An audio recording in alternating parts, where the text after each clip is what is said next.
Hello and welcome to the Brutal Iron Gym podcast, where our goal is to cut through the BS and deliver the brutal truth about topics related to health and happiness. So today's topic is nutrition, and we're going to go through the process of setting up a meal plan. So my hope is that after you listen to this podcast, you can actually set up a meal plan for yourself. Now there will be tweaking and stuff that needs overtime, but this will give you kind of a place to start that I'm hoping is a pretty darn good place to start. Also, by going through the process we're going to go through here, it allows you to create a plan that kind of matches your daily schedule, your food preferences, and all that kind of stuff.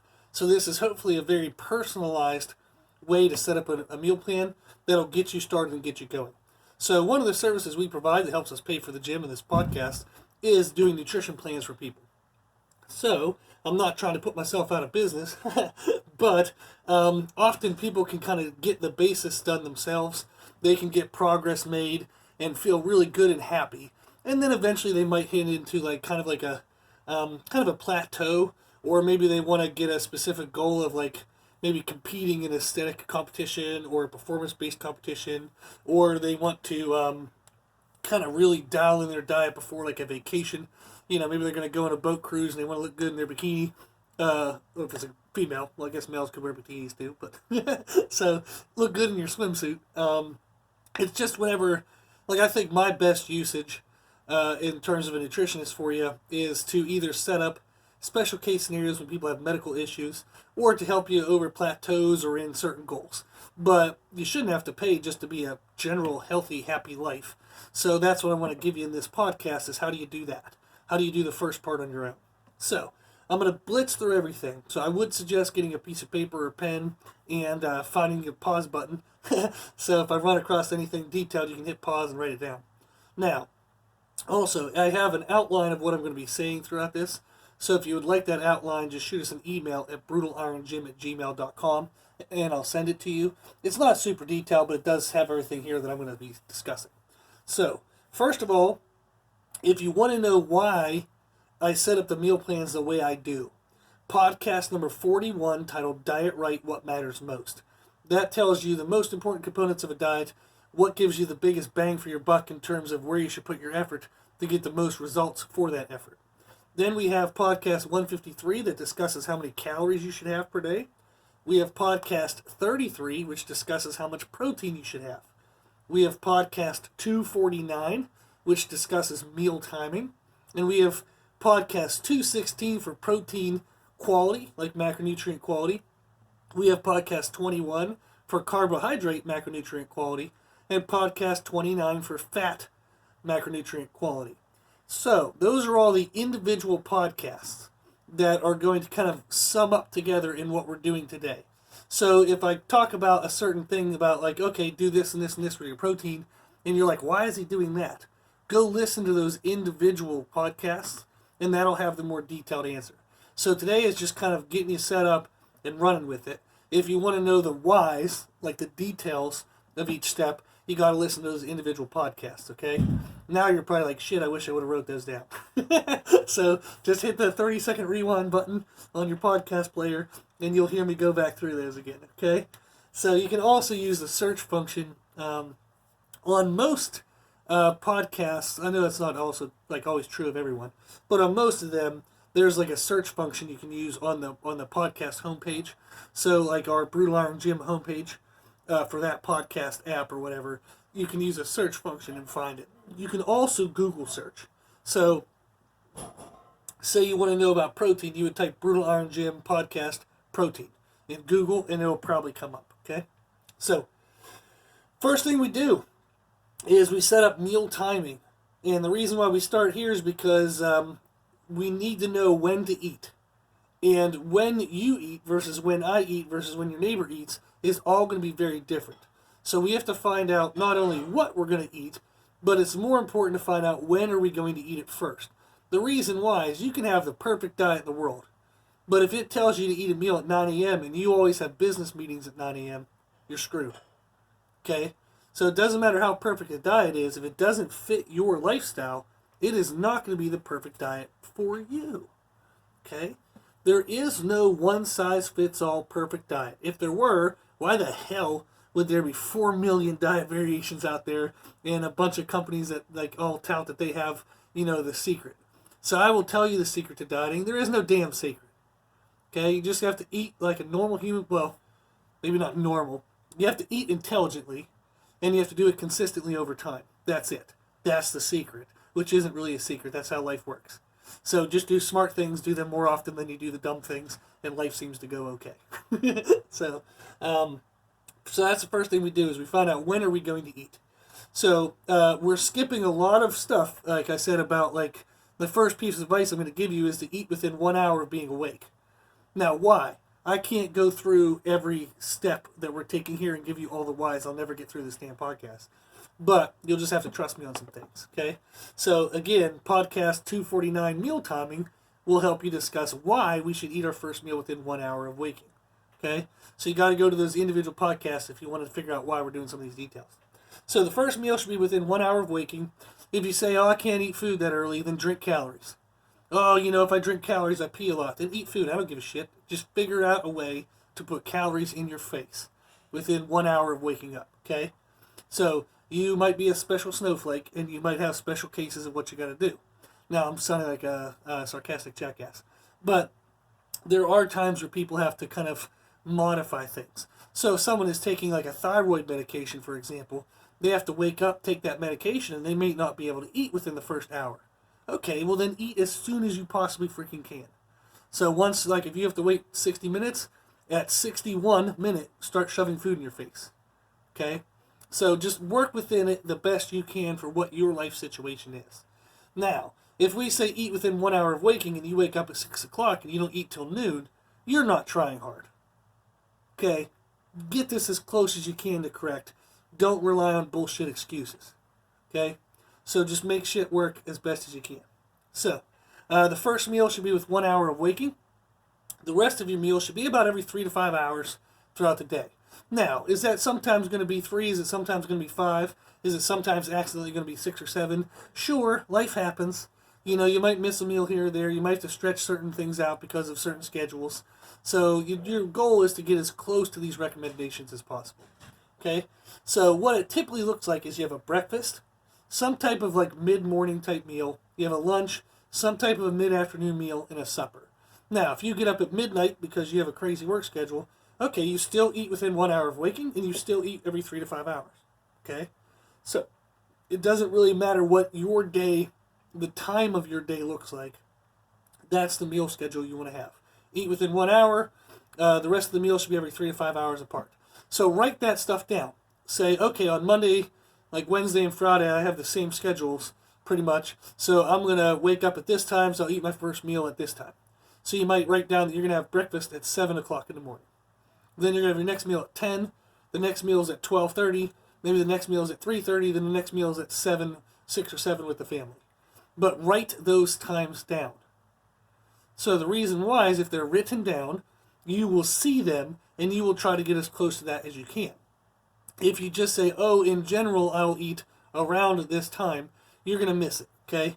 You'll have more variance in your following through with those timings because you don't have a concrete number, so that number gets kind of pushed around. So write down actual times for every single day of the week. You can even do Saturday and Sunday, okay? So that we can get good progress. But write down the times for those meals. Cool? Now, the next thing we have is identify foods based on the nutrients they contain. And this would be the nutrients of kind of the highest provided calorie. So, for example, some foods might have, say, 5 grams of fat, 5 grams of carbs, and 1 gram of protein. So it's kind of a little bit of everything. But fats, there's 9 calories per gram. Carbs and proteins, there's 4 calories per gram. So fats, actually, like 5 grams of fat, actually contains way more calories than 5 grams of carbs. So if a food had 5 grams of fat, 5 grams of carbs, and 1 gram of protein, we would actually consider it a fat food. So a food that provides fat to our diet. Yes, it provides the other things, but they're not as significant compared to that largest contributing nutrient. So that's what we want to do, is we want to identify foods based on their largest contributing nutrient, okay, to our calorie intake. Now, I'm going to run through some examples, but again, this is where it might be beneficial to email us for this outline, is some examples of fats. We have oils, so olive oil, avocado oil, coconut oil, that kind of stuff. You have butter, you have whole eggs, so the yolk in eggs has fat. You have nut butter, which would be like peanut butter, cashew nut butter, almond butter. We have cheese. Cheese is a fat, unless you get a low fat or fat-free cheese. Well, duh. So if you get normal cheese, it has fats. You have nuts, so almonds, cashews, peanuts, pecans, whatever, Brazil nuts, all that stuff. So that have fats in it. We have fatty meats, which would be like salmon and red meat, for example, or pork, if you get a really fatty piece of pork. And we have avocado. Avocado gives you healthy fats. Now, are there more things in the world that give you fat? Yes. I'm just kind of trying to give you guys something fast that you can retain. So then we have carbohydrates, which are our pastas, rice, potatoes, breads, bagels, cereals, oats, oatmeal, vegetables, and actually protein bars. So protein bars typically have more carbs in them than they actually have protein. So protein bars are actually a carb food, not a protein food. Okay? Now, protein, we have eggs, and you can do egg whites if you want to eliminate the fats. We have lean meats, which is like chicken, whitefish, turkey, stuff like that. You have protein powder, which you can get from supplement stores. We have fish and seafood, cottage cheese, and Greek yogurt. So those are some examples of foods based on their largest contributing nutrient. Okay?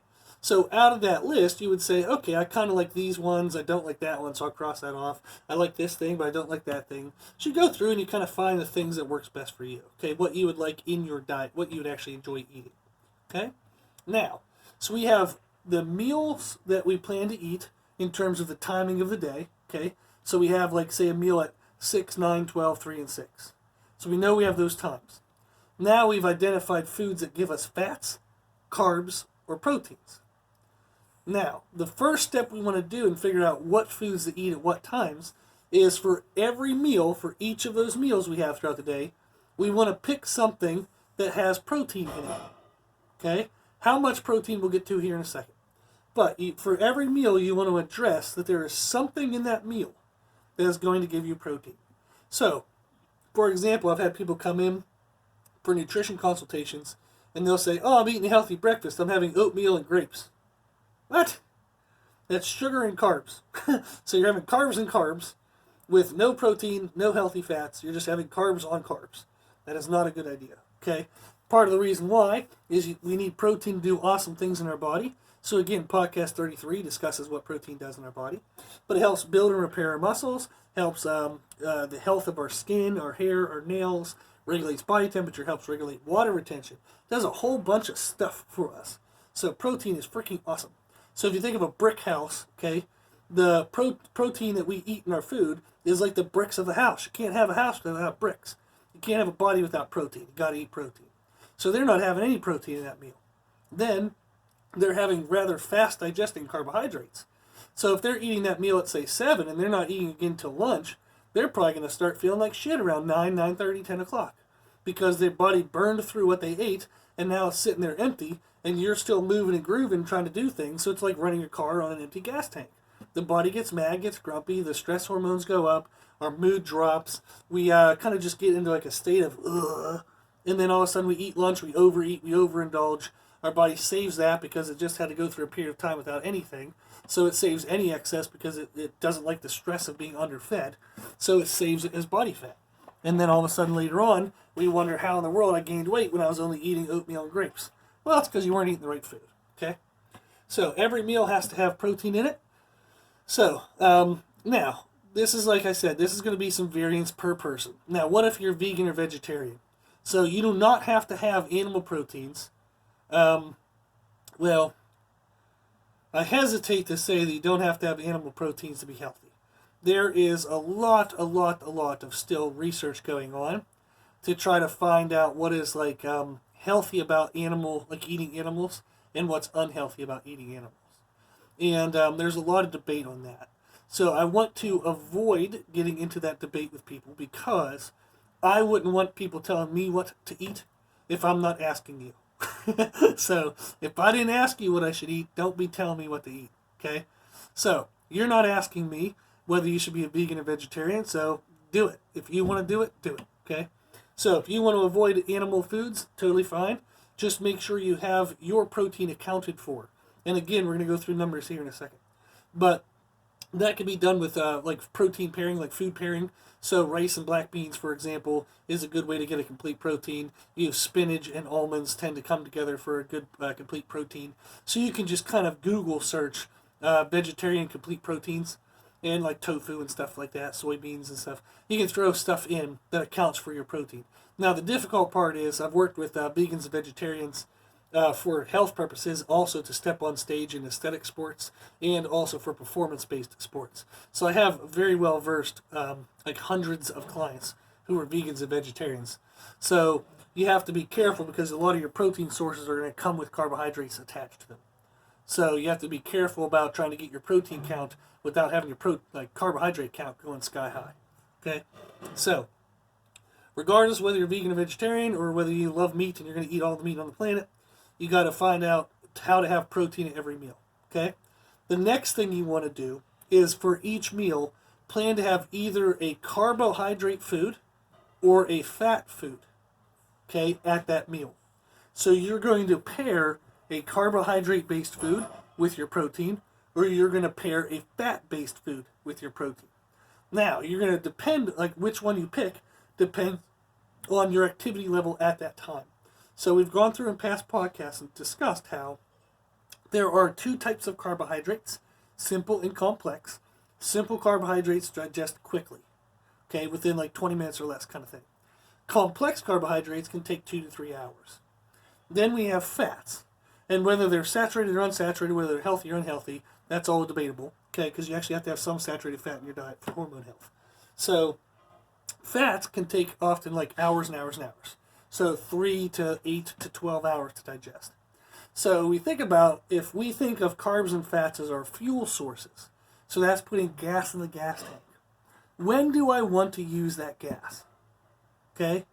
So if I'm filling up my gas tank at night, so I have gas in the morning, that means I'm not going to be using that gas until way later. So therefore, I would want to kind of put it in, but I don't want it to burn up. I don't want it to be used up. I want it to sit there and wait for me till the morning. Well, that's what fats are. So typically, the last meal of your day should have fat and protein, because the fat will digest over throughout the night, and it'll be a nice, slow, steady stream of energy for your body to repair itself and do what it wants to do while you're sleeping. Rather than having carbohydrates, which you put in your face, your body wants to burn up right now, but you're not really doing anything. So it burns it up, it throws it in your bloodstream, and then it goes, shit, we don't really need all this.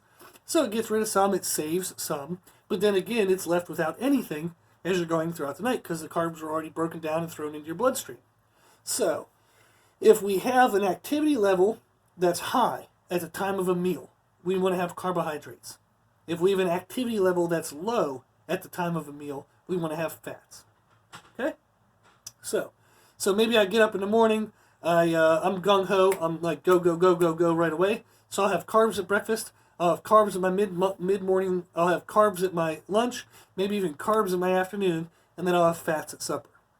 Or maybe you have a low-level kind of desk job and you train in the evenings. You'll have fats for breakfast, fats in the mid-morning, fats for lunch. Then maybe you're going to have carbs in the middle afternoon, so that way you're fueled and ready for your workout. And then you'll have fats after the workout to help you kind of recover throughout the night. But that's what you would have done. Since you had a low-level activity throughout the day, you want to focus mostly on carbs. Now, we have done a podcast on whether it makes a significant difference whether you focus mostly on carbs or mostly on fats. And it does make some difference, yes. Is it a huge difference in the grand scheme of things? It's arguable, okay? However, if you're going to take the time to set up a meal plan on your own, why not cover a little bit of those small details while you're getting the bigger picture stuff? So if you're getting your calories correct, you're getting your meal timing correct, you're making sure you have enough protein, you might as well throw in whether you're having the right macronutrient for your activity level or not, okay? Now, if you don't like any of the fats, and you're like, I hate fats, I'd rather just have carbs every meal, fine, do it. Just control your calories, okay? And try to have slower digesting carbs at times of inactivity. Now, if you hate carbs and you think they're the devil, so go ahead and have fats. Now, you're going to run into some energy kind of issues when you go to work out. So if you just ate a meal of high fat and protein, and anywhere within an hour after that meal you try to work out, you're probably going to feel like shit because that food is just sitting in your belly. So you might have to pull back on your calories of fats and try to double up on your calories of protein on a meal before your workout. That's not ideal at all for performance. But if that's the way you want to eat, that's what you feel is best for you, then pick it. Okay? So there's going to be some individual variances as you look through this stuff. Now that we have the timing of our meals, we have an idea of what we need to eat per meal to have protein, and we know what we want to have per meal in terms of whether I want to have carbs or fats. The next thing is deciding on serving sizes. So how many calories, in a sense, are we starting with? We're not going to do, the way I'm teaching you guys how to do this right now, is you can do it calorically based, but I don't find that that's the best thing. People tend to get hooked on calories, like the number of calories, then they forget all other aspects of the diet, and they eat like a butthead, and fit in like Pop-Tarts and cheesecake and bullshit, and they don't pay attention to mealtime, they don't pay attention to protein really well. So you can do it calorie based, but most often people don't do well that way. So instead, what I'm going to do is give you guys kind of serving size amounts. So what I'm about to list is 1,000,000% a guesstimation somewhere in the middle for most people. Meaning, this is going to give you somewhere to start, but don't stay here. Okay? We're going to talk a little bit about what you should track to see if you're getting progress in the diet. And based on that information, you need to modify what I'm about to say. But if you have no clue where to start, that's what I'm about to tell you now. Okay? But if you email me in a month and say, oh, I followed what you said and I feel like shit and I have no energy, or oh, I've actually gained a pound, well, if you haven't modified it, that's on you, not on me. Okay? So I'm telling you right now, these are guesstimations. This is just giving you a place to start. You have to modify it. Okay, now that I've yelled at you enough. So for women, per meal, you want to try to find foods that give you about 10 to 25 grams of protein per meal. Okay, anywhere in that window is fine. Don't overanalyze it. Just get 10 to 25 grams of protein per meal. Now, how do you know this? We said we have a list of protein-based foods. Eggs, lean meat, protein powders, fish, seafood, cottage cheese, Greek yogurt. We also have like protein bars that were carbs and protein. But that way we know we're getting kind of both our carbs and our protein in that meal. Okay? So we have protein that we provided from some whole eggs. That gives us fats and proteins. We know fatty meats like salmon and red meat. That's going to give us our fat and our protein for a meal. Okay? So you have to go through and see out of the food list what of these foods, like how much of these foods, are going to give me 10 to 25 grams of protein. So if I want to have Greek yogurt for my mid-morning, how much Greek yogurt would I need to eat to get 10 to 25 grams of protein? Find that out. Read the nutrition fact label. Google the food. So you can Google any food and then just type nutrition facts and it'll show up. So Greek yogurt nutrition facts on Google, it'll show up. You can see how much serving size would give you 10 to 25 grams of protein. Okay, do that for your foods. That'll give you your protein content. Now, at meals you want to have carbohydrates. If we lump all carbohydrates into like kind of a cup, so whether you're having a cup of pasta, a cup of rice, or a cup of potatoes, or a cup of cereal, or a cup of oats, we'll just call it a cup. So in general, you should have about 1 cup to 1.5 cup of post-cooked carbs. So if you make some spaghetti noodles, measure out a cup's worth, plop that on the plate and eat it. Okay? If you have potatoes, measure out a cup's worth, plop that on the plate and eat it. So about 1 to 1.5 cups of post-cooked carbs. Now for fats, if you're going to have fats at a meal, like fats and proteins, you want to have about 10 to 15 grams of fat as your serving size for that meal. Okay? So protein is 10 to 25 grams of protein per meal. If you're having carbs, you want to have about 1 to 1.5 cups of post-cooked carbs. Now what about a bagel? So if you're having bagels or breads or vegetables, you want to look for, this is going to be, again, kind of a full just guesstimation here, around 200 to 300 calories worth. So how much of a bagel would give you 200 to 300 calories? Eat that. Okay? How much of the bread would give you 200 to 300 calories? Eat that. Okay? So then fats is 10 to 15 grams. For men, you want to have 20 to 30 grams of protein per meal. So whatever you got to do to get that in, do it. You can have anywhere from 1.5 to 2 cups of post-cooked carbs. And for fats is 15 to 20 grams of fat. Now, all of that will have to change once you start. You might start the very first day and find out, oh shit, I need more food than this. Go ahead and eat more. You might start the first day and say, oh, I'm kind of stuffed. Well, go ahead and eat a little bit less. Okay? What you want to do then is you want to track your progress. Now, real quick before I tell you how to track progress, is what if you want to have fats and carbs in the same meal? Well, then just cut each one in half. So cut the serving sizes of the carbs in half, cut the fats serving size in half, and then have both things. Okay? Pretty good general rule. Now, tracking progress. Once you have the meals, timing right down, you have the foods that you think are best for your meals, then you have the serving sizes figured out. You then eat that and see how you do. You want to track your energy, you want to track craving sensations, you want to track recovery if you do resistance training and activities, and then you want to track weight change. So, if your energy is super duper low after a day or two, you need to eat more food. If your energy is sky high, then you're doing good. Now, if your cravings, if after the first day or two you're like, I need to eat everything in the kitchen, well then eat more at your regular meals. Don't eat everything in the kitchen, but eat more at your regular meals. Okay, go ahead and increase your calories, increase those serving sizes. Now, if your energy is good and you're not having any cravings, don't make any changes yet. The next thing we have is recovery. So if you're doing your workouts and you're like, my energy is okay, I'm not having that bad of cravings, but man, after working out, I'm just dead. I have no energy. Well, then you have to eat a little more food, okay? But if your energy is good, your cravings are fine, and you're recovering fine from your workouts, don't change anything yet, okay? Now, the next thing we have is weight change. This depends on your goal. If you want to lose weight, aim for about 1 pound a week, okay? So if the first week or two you don't lose 1 pound, go ahead and reduce calories, okay? Reduce your serving sizes. If after the first week, after the first 2 weeks you lose 2 pounds, you're fine, don't change anything. If after the first 2 weeks you lose 4 pounds, you're probably running into energy and craving issues that maybe you're just not acknowledging or you don't want to acknowledge, and you might need to eat a little more, okay? So weight loss at too fast of a rate does not mean you're making awesome progress. It means you're setting yourself up to crash and burn here in a second, okay? So if you lose weight at faster than 2 pounds a week on average, so maybe the first week you might lose extra weight because of water weight change, but if you average out, say in the first 4 weeks, greater than 2 pounds per week, you're running into trouble, okay? You got to make sure your calories go up. If in the first 4 weeks you average anywhere between 8 to 4 pounds lost, you're doing great. If you're under 4 pounds lost in the first 4 weeks, well then maybe you need to eat a little bit less, okay? And that'll help push that goal. Now if your goal is weight gain, all those numbers in reverse. So you want to try to gain about 1 pound to 2 a week. I would say 2 pounds per week is probably a little sloppy gain. You're going to get chubby. So I would go for 1 pound to 1.5 pounds per week to increase. So in the first 4 weeks, I should gain anywhere from 4 to 6 pounds. If I'm not gaining that, I need to eat more. If I'm gaining over that, I need to eat less. That way I don't get sloppy and fat. If your goal is performance, then as you're eating, in the first 4 weeks, you should just kind of stay around the same body weight. Maybe plus or minus 1 or 2 pounds. But you should just feel good, and the weight shouldn't change much. Because that usually means that you're building a little bit of muscle, losing a little bit of fat. Okay? So that's what you want to do. You track energy, cravings, and recovery, and weight change. Done.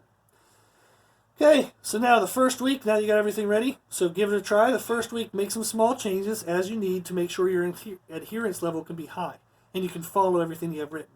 Then give it 2 to 4 weeks before you change anything. And I'd recommend 4. Give it a full month. Okay, 4 full weeks. And then, depending on the things we just mentioned, make some adjustments of what you think is needed. Okay, so that was a very fast rundown. But this can help you set up a nutrition plan. I want you to try your best, give it a try. This will help you take control of your nutrition and eat healthy. Okay? Give this stuff a try. If you have any specific questions, shoot us an email. Or if you would like that chart of healthy food things, like what are fat foods, carb foods, and protein foods, shoot us an email. Okay? But hopefully this helps. This gives you an idea of how to set up a meal plan, get you some idea of where to start, and then you can take it and run from there, okay? So reach out to us if you want any help. I'll help you with some basic stuff, but if you need a full programming, I'm going to have to charge you because it takes time. But this should give you a good place to go and start on your own, okay? Take control of your health, and then I'll help you fill in the gaps later on when you plateau or something like that, okay? Cool. So if you like this information, you can find more from